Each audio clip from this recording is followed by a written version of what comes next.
ये इलाके ऐसे हैं, जब हम तो बचपन में रुद्रनाथ जाते थे तो हमको सावधान किया जाता था कि ऊंची आवाज़ मत लगाना, लाल कपड़े पहन करके मत जाना, और नंदाष्टमी से पहले आप फूल भी नहीं तोड़ सकते। इस प्रकार के प्रकृति संरक्षण के बहुत ही समृद्ध मान्यताएं थी।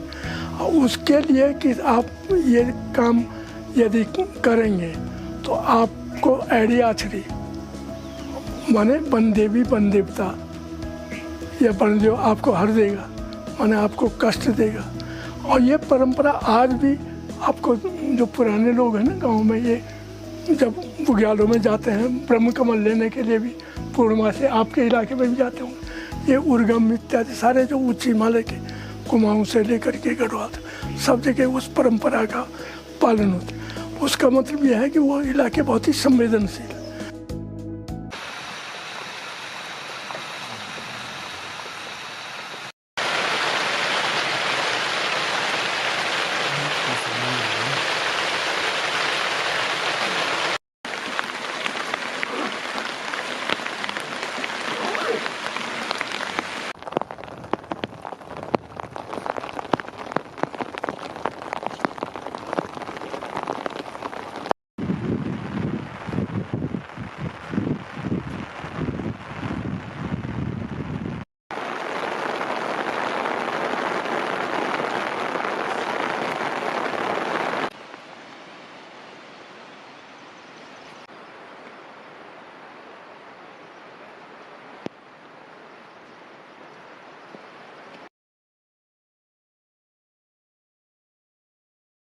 था पनार में जिस जगह हम रुके थे वो 500 रुपये पर पर्सन लेते हैं, उसमें खाना भी इंक्लूड होता है।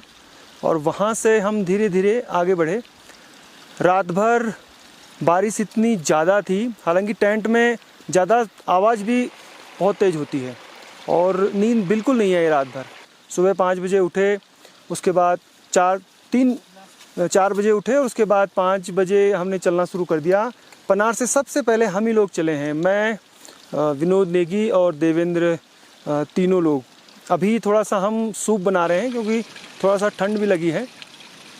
और यकीन मानिए कि ये खूबसूरती आँखों में बस कैद करने को मन करता है। एक तो तस्वीर कैमरा कैद कर रहा है जो आप देख रहे हैं, और एक तस्वीर हमारी आँखें कैद कर रही हैं। जो कैमरे की तस्वीरें हैं वो तो हम डिलीट कर देते हैं या फिर हम अपलोड कर देते हैं, लेकिन आँखों में जो तस्वीर बचती है वो हमारे जाने के बाद ही मिटती है।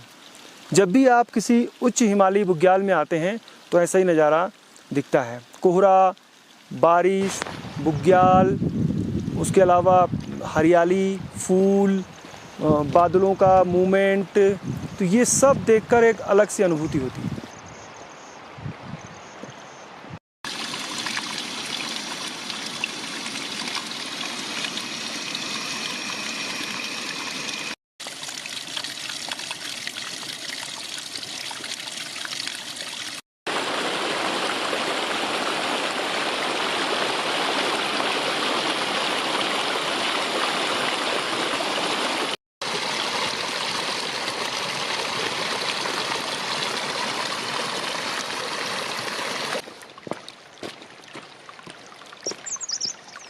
सर, ऐसा बताते हैं रुद्रनाथ जी के बारे में।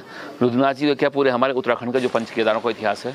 ऐसा बताते हैं महाभारत युद्ध के बाद जब पांडवों को गोत्र हत्या लगी थी, श्री कृष्ण पांडव गोत्र हत्या से आपको मुक्ति दे सकते हैं। ऐसा बताते हैं जो आप रुद्रप्रयाग के पास कोटेश्वर जो एक जगह है, जब भगवान शिव ने वहाँ से मृग का रूप धारण करके जब पांडव लोग उनके पीछे शिव को ढूंढने चले, ऐसा बताते हैं कोटेश्वर से मृग का रूप धारण करके केदारनाथ चले गए थे। और ऐसा जो पांडवों में था वो भी अपने में एक अलग, उनके ऊपर भी देव कृपा थी जो भगवान जी के साथ वो अगर वो चलते गए। फिर ऐसा बताते हैं केदारनाथ के अंदर जब वो भगवान शिव के पीछा कर रहे थे तो वहाँ पर भगवान शिव ने भैंस का रूप धारण कर लिया था। ऐसा बताते हैं कि भीम ने कहा था कि भाई इसमें जो कुछ अलग सी भैंस दिख रही है, मुझे लगता है कहीं ये शिव का रूप ना हो।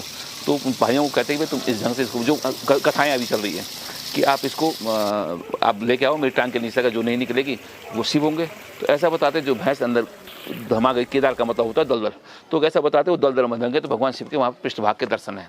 फिर ऐसा बताते हैं कि वहाँ से चल के मध्य महेश्वर में भगवान शिव के नाभि के दर्शन है।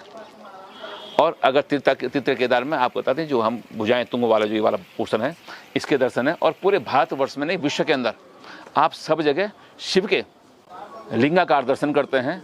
अगर आप उज्जैन में भी देखेंगे तो वहाँ भांग का पेस्ट बना के उसको बना के भगवान जी की आँख मुके। लेकिन आप रुद्रनाथ जी में देखोगे भगवान शिव का स्वयं एकानंद प्रतिभा उभरी हुई है। और जो वहाँ पे वो है मुख्य दर्शन है।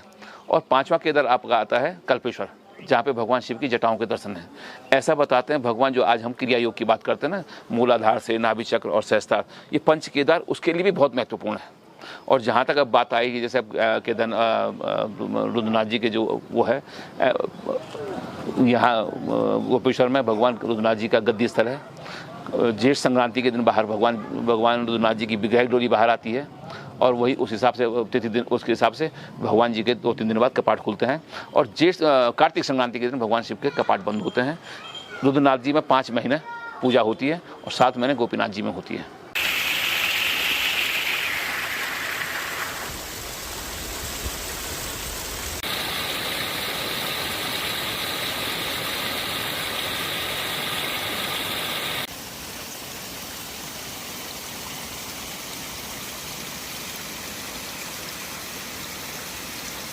ये इलाके ऐसे हैं, जब हम तो बचपन में रुद्रनाथ जाते थे तो हमको सावधान किया जाता था कि ऊंची आवाज़ मत लगाना, लाल कपड़े पहन करके मत जाना, और नंदाष्टमी से पहले आप फूल भी नहीं तोड़ सकते। इस प्रकार के प्रकृति संरक्षण के बहुत ही समृद्ध मान्यताएं थी। और उसके लिए कि आप ये काम यदि करेंगे तो आपको एड़ी आछड़ी माने वन देवी वन देवता या वन जो आपको हर देगा, माने आपको कष्ट देगा। और ये परंपरा आज भी आपको, जो पुराने लोग हैं ना गांव में, ये जब बुग्यालों में जाते हैं ब्रह्म कमल लेने के लिए भी, पूर्णिमा से आपके इलाके में भी जाते होंगे, ये उर्गम इत्यादि सारे जो उच्च हिमालय के कुमाऊं से लेकर के गढ़वाल सब जगह उस परंपरा का पालन होता है।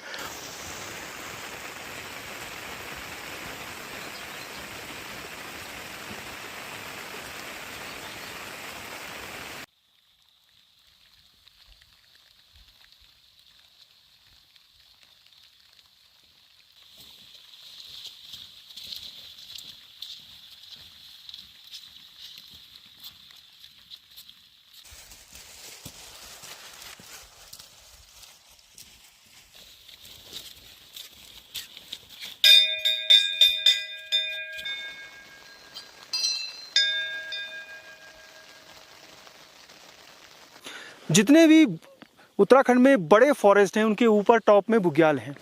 और जिस भी बुग्याल में आप जाएं, चाहे आप पनार रुद्रनाथ बुग्याल में आएँ, चाहे आप बंसीनारायण बुग्याल आएँ, चाहे आप मनपाई बुग्याल आएँ, चाहे आप पिथौरागढ़ के बुग्याल जो हैं, या फिर बागेश्वर के, या फिर जो गिडारा है, दयारा है, या हरकीदून है, ये तमाम जितने भी बुग्याल हैं ये डेंस फॉरेस्ट से और खड़ी चढ़ाई से होकर गुजरते हैं। लेकिन एक बार अगर आप बुग्यालों में पहुंच गए तो सब कुछ बदल जाता है। फूलों की ऐसी बगिया, लाल नीले पीले रंग बिरंगे। और अगर इन फूलों के नाम बताएं तो कूट, कुटकी, वज्रदंती, सालम पंजा, हत्ता जड़ी, ये तमाम होते हैं।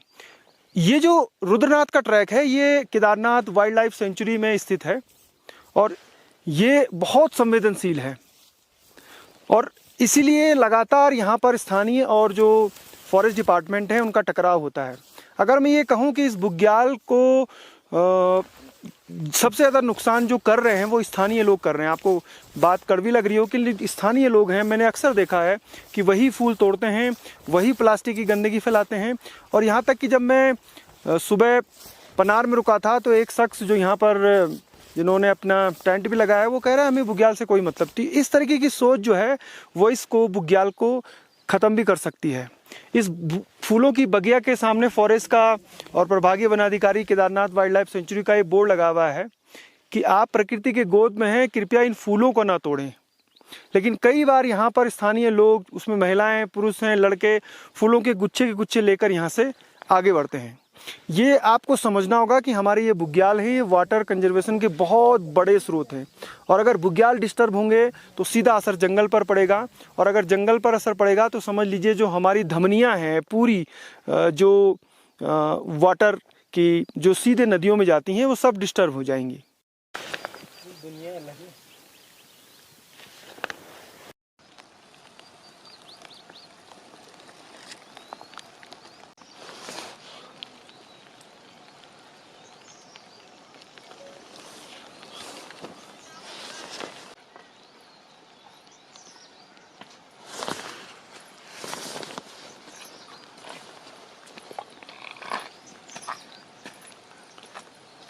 इसमें कोई शक नहीं। अभी रुद्रनाथ जी भी जो है हमारा एक सेंचुरी के अंदर स्थित पंच केदार में से एक केदार है, तो उसका भी जो अपना जोग्राफिकल और जो आपका नेचुरल ब्यूटीज़ है वो अपना आप में बहुत मनोरम है और बढ़िया है, सुंदर है।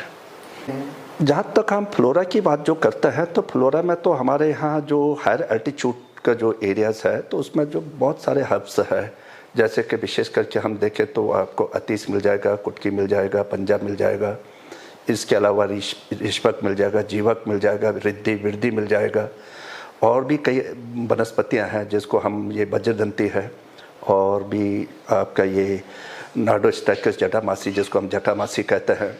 ये तमाम हमारा जो जीवनदायिनी जितनी भी औषधियाँ जड़ी बूटियाँ हैं वो हमारे इस क्षेत्र में पाए जाते हैं।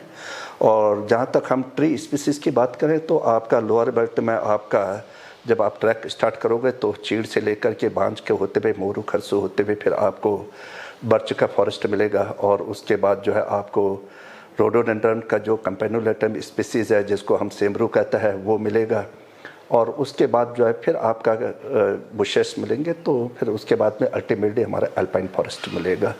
तो नेचुरली हर टाइप का हमारा जो डाइवर्सिटी है फ्लोरल है वो हमारे यहाँ पे उपलब्ध है। 9468 333।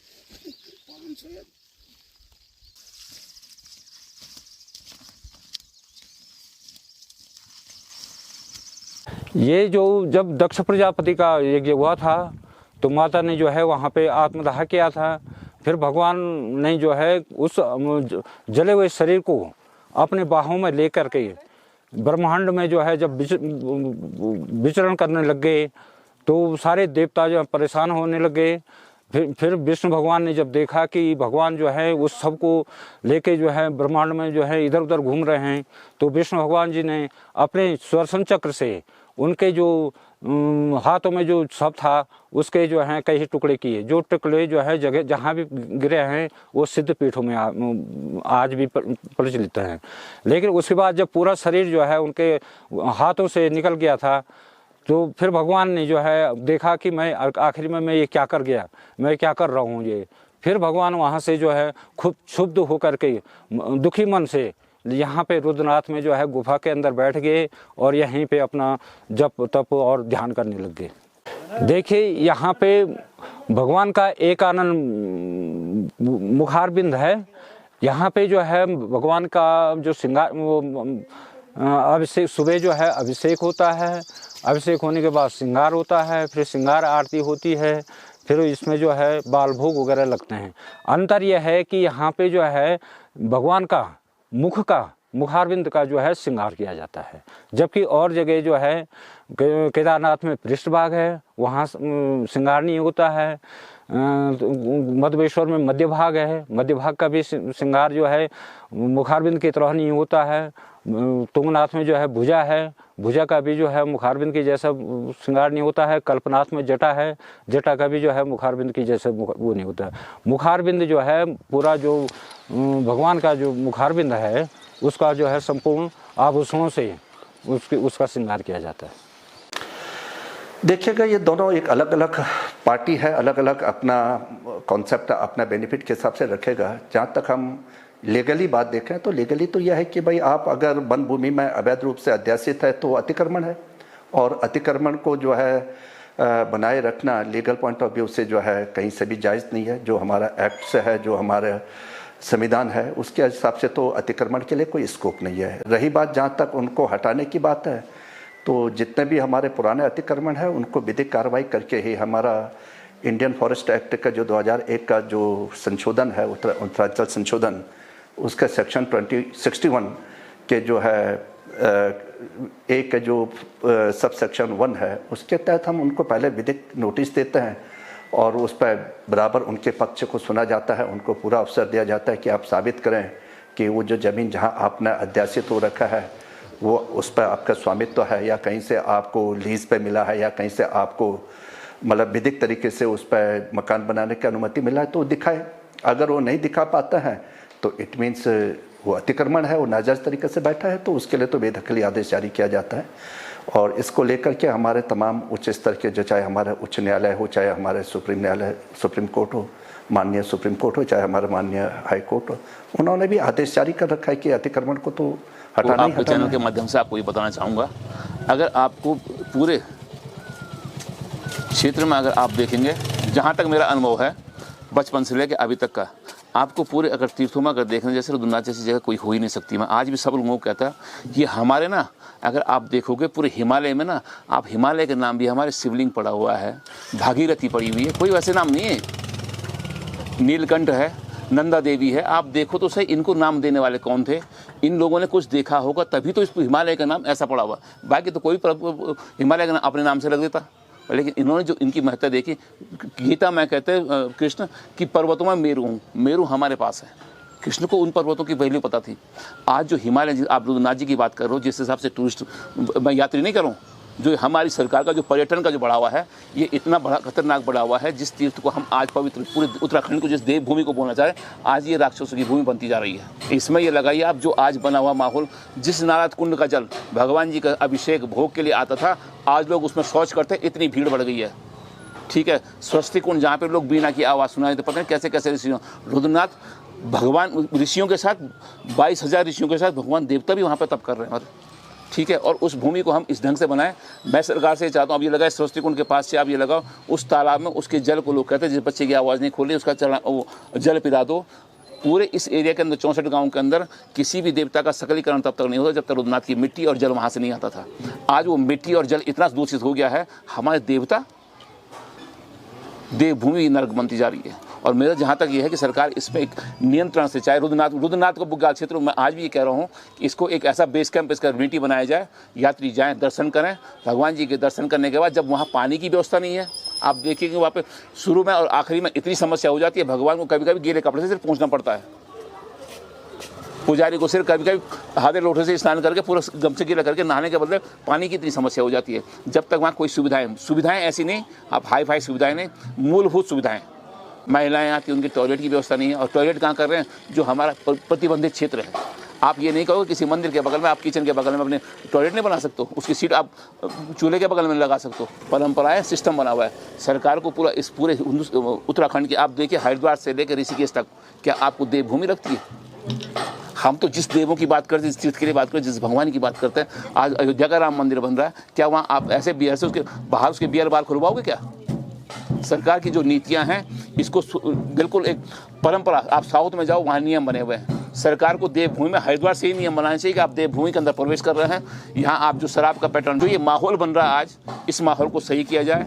और रुद्रनाथ की यात्रा को मैं कहता हूँ कि पूरी दुनिया के अंदर ऐसी यात्रा बनाई जाए, इस पर लिमिट के आदमी हो, रजिस्ट्रेशन हो आदमी का, कौन आदमी कैसे जाए। यूनिटी के अंदर बेस कैंप बने, जो बीच का बुग्याल क्षेत्र है वो भी सुरक्षित रहेगा, जीव जंतु भी सुरक्षित रहेंगे, हमारी प्रकृति भी सुरक्षित रहेगी। पर्यावरण के साथ साथ भगवान कौन है? शिव कहाँ है? जहाँ प्रकृति है। प्रकृति कौन है? पार्वती है। और उस पार्वती को छेड़ने के कारण आपने 2013 की आपदा देखी होगी। देखिए, जो एक हमने देखा है कि ये फॉरेस्ट हो गया या लोकल हो गया या जो पर्यावरण को लेके अगर हम लोग देखें तो नुकसान पर्यावरण का ही है। मुझे लगता है मौजूदा स्थिति आज ये बन गई कि बहुत सारे फूल विलुप्त हो गए हैं। जैसे हमने पहले भी कहा कि जैसे रत्न ज्योति है तो बहुत अमूमन कम ही देखने को मिलता है, या गुल मेहंदी कहें, या हम देखें कि लिली या पीले मार्च या मैरीगोल्ड की बात करें, या हम ब्रह्म कमल की बात करें, तो हमने देखा था कि आज ये जिस जगह पे होता था तो उस जगह से अब हमने देखा कि बहुत कम मात्रा में हो रहा है। दूसरे में हमने देखा कि जो हमारा जो उच्च हिमालयी क्षेत्र है रुद्रनाथ के आसपास का, तो बहुत ज़्यादा मात्रा में उसके आसपास क्या बोलते हैं, भोजपत्र के पेड़ हुआ करते थे, क्योंकि अमूमन इसकी 4 प्रजाति होती थी। लेकिन आज हम लोग देख रहे हैं कि कोई भी एक प्रजाति आज सेव नहीं है। तो ये अब हम लोगों को सोचना पड़ेगा कि जो अब हम लोग ये प्लास्टिक को लेके या हम बोतलों को लेके या कई ऐसी चीज़ें हैं कि जो हम वहाँ पे फेंक देते हैं। फिर दूसरे में हमने देखा कि जो खच्चर हैं, तो मेरा ये अमूमन में ये सोचना है कि थोड़ा सा जो घोड़े या खच्चर हैं उनको भी वहाँ पे बैन किया जाए। पर्यावरण की दृष्टि से हम देखें तो इसका जो एक मल मूत्र है वो पर्यावरण को बहुत नुकसान पहुंचा देता है। वहाँ की जो मिट्टी है, अमूमन जो जलवायु की जो मिट्टी है वो बहुत कमज़ोर होती है, उसमें बहुत विषम परिस्थितियाँ में वो अपने को सर्वाइवल कर पाती है। बहुत सारी जड़ी बूटियाँ आज समाप्त हो रही हैं, तो ये इसी का ही कारण है। टकराव वैसे तो यहाँ पर टकराव की कोई बात नहीं, हमारी यहाँ पर पुरानी निशानियाँ हैं, इसको बोरला भी कहते हैं। यहाँ पर पुरानी निशानियाँ पीढ़ियों से है, लेकिन इतना तो याद नहीं है, पर लेकिन करते हैं ही, क्योंकि वो बोलते हैं कि आपकी वन पंचायत भंग, हमारे यहाँ वन पंचायत है वो भंग है, ऐसा बोलते हैं कि और हमारा अधीन है। लेकिन हमको इतना नहीं है, पर लेकिन यहाँ से ऊपर लोग वो तंग करते हैं, यार रास्ता नहीं है, रास्ता के लिए होना चाहिए। आपको भी बोला उन्होंने कि आप यहाँ से छानी हटाइए? हाँ बोला तो, छानी हटाने के लिए बोला था। मैंने कहा भाई हम पीढ़ियों से है और हम जो है नहीं हटा सकते हैं। हाँ तो ये मैं तो यहाँ पे 25 सालों से काम कर रहा हूँ, और पहले तो ऐसा कुछ नहीं था, और सबसे पुरानी दुकान तो यही है ड्यूटी में। मैंने सबसे पहले यहाँ पे काम शुरू किया, तो पहले तो ऐसा कोई आता ही नहीं था। आते भी तो लोकल के आते थे, अपना चाय लाता रोटी लाता खा के चले जाते थे। तो एक दिन तो ये भी था कि मुझे कभी 10 रुपये दिखाई देते और कभी कुछ भी नहीं दिखाई देता। आज ये नेट नोट के चक्कर में तो यात्रा बढ़ने बैठ गई। तो अब फोर्स वाले बोले कि तुम दुकानें बंद कर दो, है ना। अच्छा, लैंड को लेकर क्या है? लैंड किसकी है? फॉरेस्ट की है या गांव वालों की? नहीं, लैंड तो फॉरेस्ट की है, और पहले हक तो हमारा है, हम गांव वाले हैं, हक तो हमारा है, मंदिर हमारा है ना। ग्वाड़ विलेज में आता है रुद्रनाथ, कोई फॉरेस्ट के अंडर में नहीं आता रुद्रनाथ मंदिर, वो आता है ग्राम सभा ग्वाड़ के अंडर में। विलेज ग्वाड़ गोपिया है रुद्रनाथ, है ना। और तो एरिया तो हमारा है। अभी वो ये बोल रहे हैं कि हमारी सेंचुरी है, हम तो मानते हैं भाई सेंचुरी तुम्हारी है ना। हम अपनी दुकान के अगल बगल सफाई आप देख ही रहे हैं कि कोई गंदगी है। जब आपने पहली बार शुरुआत की थी तब में और आज में कितना अंतर आया? बहुत अंतर है, बहुत अंतर है। यात्रा में भी अंतर है और उसमें भी अंतर है। आजकल कितने यात्री जा रहे हैं पर डे? यात्री कभी 50-60 भी चले जा रहे हैं, तो कभी 100-150 भी चले जा रहे हैं। सरस्वती कुंड दिखाने जा रहे हैं आपको। पवित्र कुंड है, 5 कुंड है यहाँ पे। सरस्वती कुंड है, नारद कुंड है,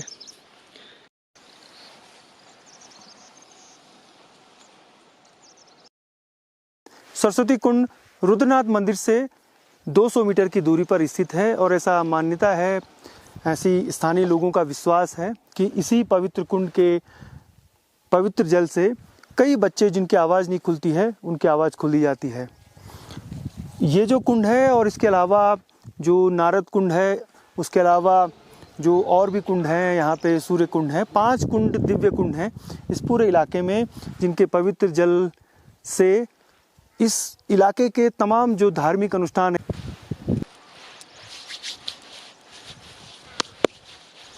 रुद्रनाथ मंदिर जो गोपीनाथ मंदिर है, उसका इतिहास, अभिलेख सब मौजूद हैं। अगर आपको मालूम हो, जितना मैंने अध्ययन किया है, तो मुझे इसका इतना प्राचीन नहीं लगता कि ये पांडवों के द्वारा, क्योंकि पांडव काल जो है वो 5000 साल पुराना है, महाभारत काल जिसको हम मानते हैं। उसके बाद फिर बौद्ध काल आता है, बौद्ध काल के बाद फिर आदिगुरु शंकराचार्य ने बद्री केदार की यात्रा की, और आदिगुरु शंकराचार्य सब जगह नहीं गए। जब हम कहीं भी यात्रा करते हैं तो स्थानीय जो लोग हैं या पुजारी हैं वो कहते हैं कि आदिगुरु शंकराचार्य ने बनाया है या पांडवों ने बनाया है। पांडवों ने भी हर जगह मंदिर नहीं बनाया। महाभारत काल में जो अपने मोक्ष के लिए जब केदारनाथ और वहाँ से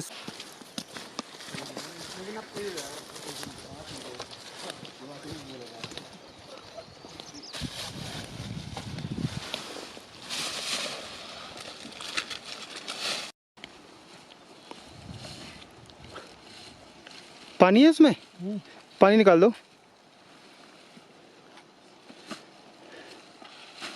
अब एक तुलना हम केदारनाथ से भी कर लेते हैं। केदारनाथ में जहाँ जहाँ बुग्याल है वहाँ पर टेंट कॉलोनियाँ लग गई हैं, तो वो काफ़ी नुकसान हो रहा है।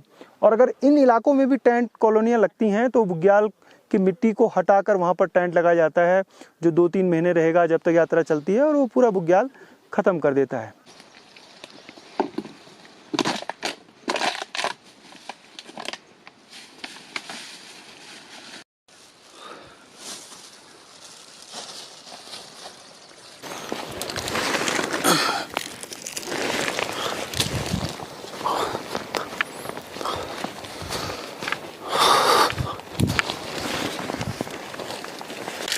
इस समय हम पितरधार से कचरा निकाल रहे हैं, और ऐसी ऐसी जगह कचरा है जहाँ पर पहुँचना बहुत मुश्किल होता है।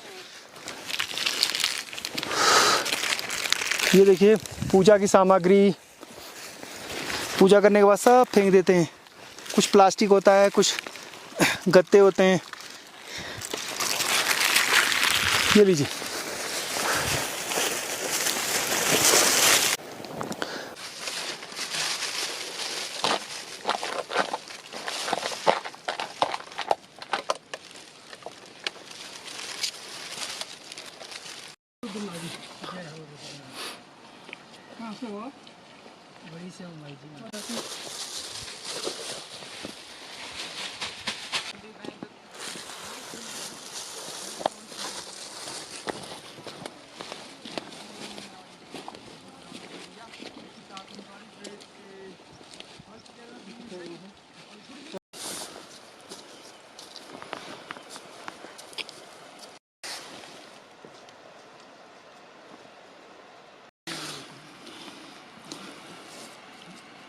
कोई मत अगर ट्रैक करना है ना, तो हम अनार से चले, हमें अब वापस भगवान ने सिर्फ ये कृपा करी कि पूजा के टाइम हमें मतलब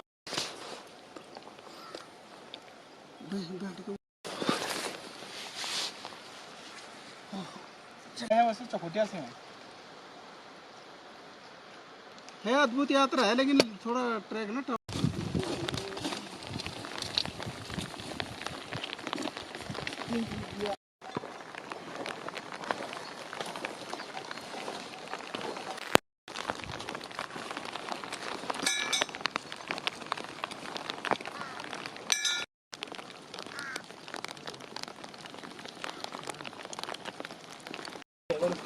इस पूरे ट्रैक में सबसे ख़राब है रास्ता। रेलिंग भी नहीं है, और केदारनाथ वाइल्ड लाइफ सेंचुरी में है तो बिजली भी नहीं है। फ़ोन भी कहीं कहीं पकड़ता है धार में।